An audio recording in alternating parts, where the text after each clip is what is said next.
I come from one of the most beautiful places in the world, Papua New Guinea. Papua New Guinea is wonderful for many reasons. Our lush vegetation, our seas, islands, lakes, and forests. Also, our unique and remarkable cultural diversity. Not to forget our people. And also not to mention our climate. It's basically 27 degrees Celsius or 80 degrees Fahrenheit every day, all year. We get enough rain, but not too much rain. We get enough sun, but not too much sun.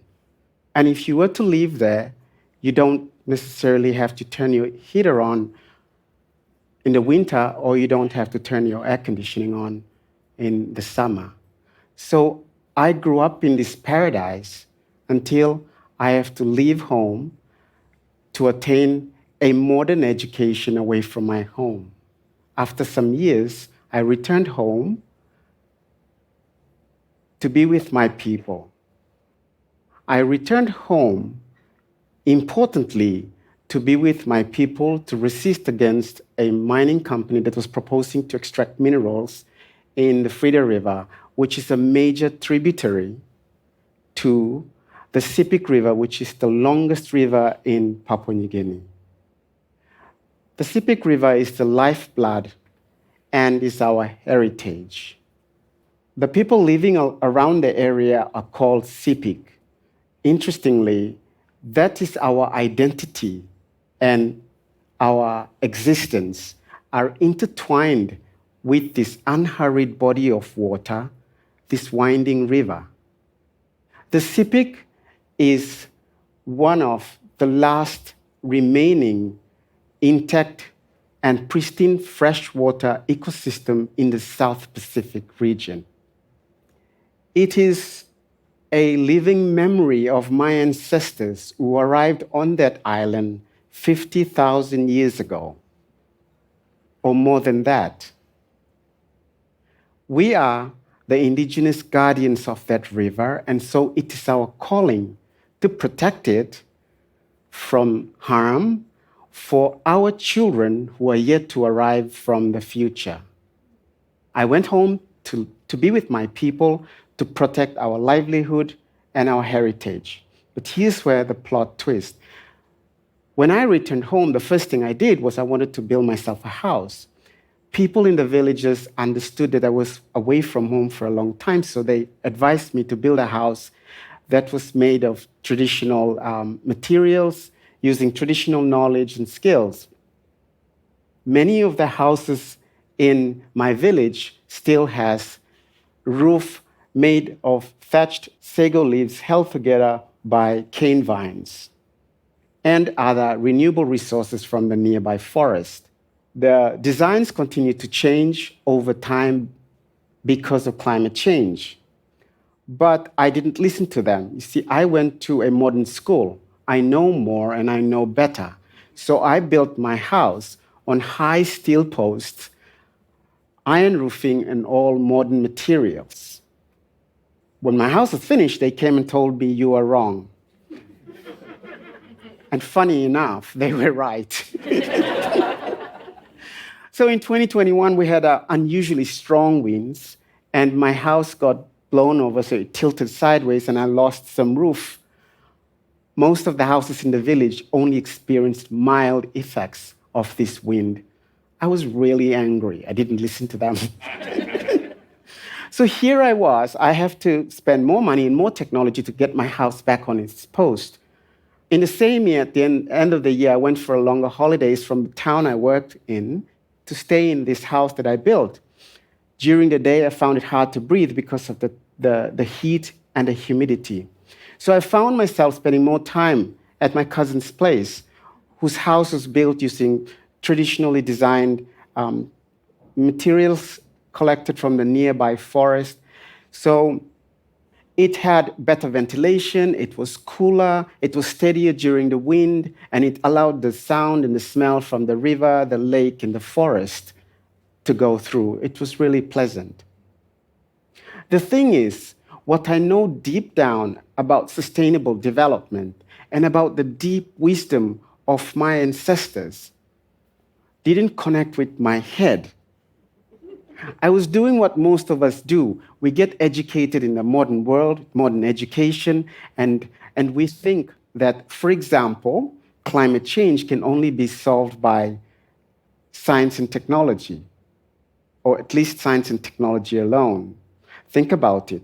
The world thrived for centuries until logging, mining, and other extractive and destructive development reaped resources from the earth.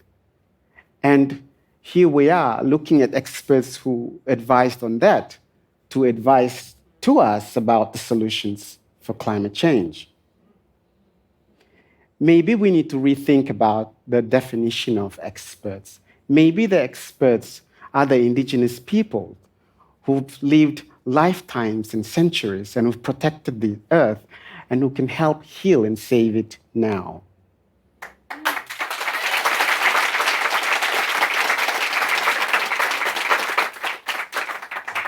So I learned the value of my indigenous knowledge and traditions the hard way. And I'm not just talking about constructing my house, for example. We have practices we're beginning to understand that are beneficial to the environment. For instance, in my community, we have sacred places which people are prohibited to go to. Science is beginning to find out that these are essential breeding grounds for vital plants and animals. We have practices which prohibit certain groups of people to harvest certain plants and animals at certain times. Science is beginning to understand that this was our ancient way, which supported the idea of managing sustainably and harvesting resources sustainably. We're also beginning to see that in our world where we live, there is an emphasis on kinship, relationship, and social capital, which underpins an equitable and connected economy and society, which is also the currency which my people still use today. We have spiritual practices which understands all of this and echoes the connectivity of all this life. I don't want to stand here and romanticize about my cultural practices. I want to also acknowledge that we've got remarkable wonders of this world created. For example, wheel, medicine, and internet, and many more inventions that have affected positively some aspects of our lives. However, I still want to believe that my Papua New Guinean cultural traditions and the Pacific's Melanesian greater worldview based on values such as kinship, relationships, and connectedness of all life and non-life forms could be elevated for solutions for humanity and for the planet to thrive. I feel that many cultures and communities around the world are in such a hurry to alienate themselves from the nature and treat everything as fragmented bits and pieces that can or cannot be traded. While many indigenous communities continue to hold and acknowledge the world as a complex web of connections in which humans, us, are only a mere part of. We in Papua New Guinea, for example, continue to honor and acknowledge our ancestors in our present day in different forms. And we want to remain as the best guardians for our world, for other people and our children who are yet to arrive from future. We make these decisions because we want to protect our resources in another form, in their natural state, so that it can sustain and help us.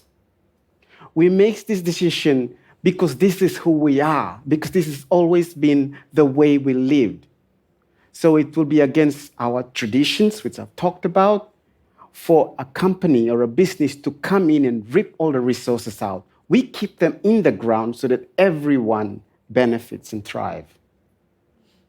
These traditions that we have and these philosophies have guided us for 50,000 years of sustainable development and will help us in the wind of change.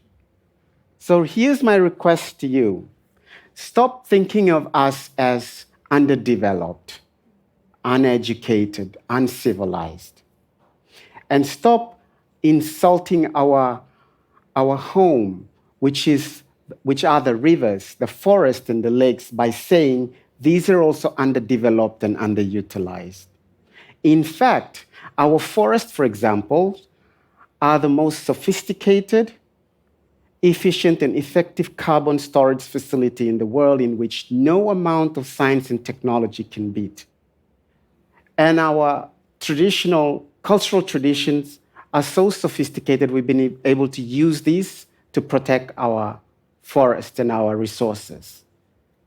In fact, it's rampant consumerism, greed, imperialism, often your way of seeing the world and seeing us, that has hurt the planet. Stop doing what I did. Stop thinking that the modern way of building our future is the best. It probably is a problem too. Communities closest to the climate crisis are also communities closest to some solutions. Learn from us. Try to understand, respect, and heed Indigenous guardianship. Or else, like me, the next great wind will blow us all over. Thank you.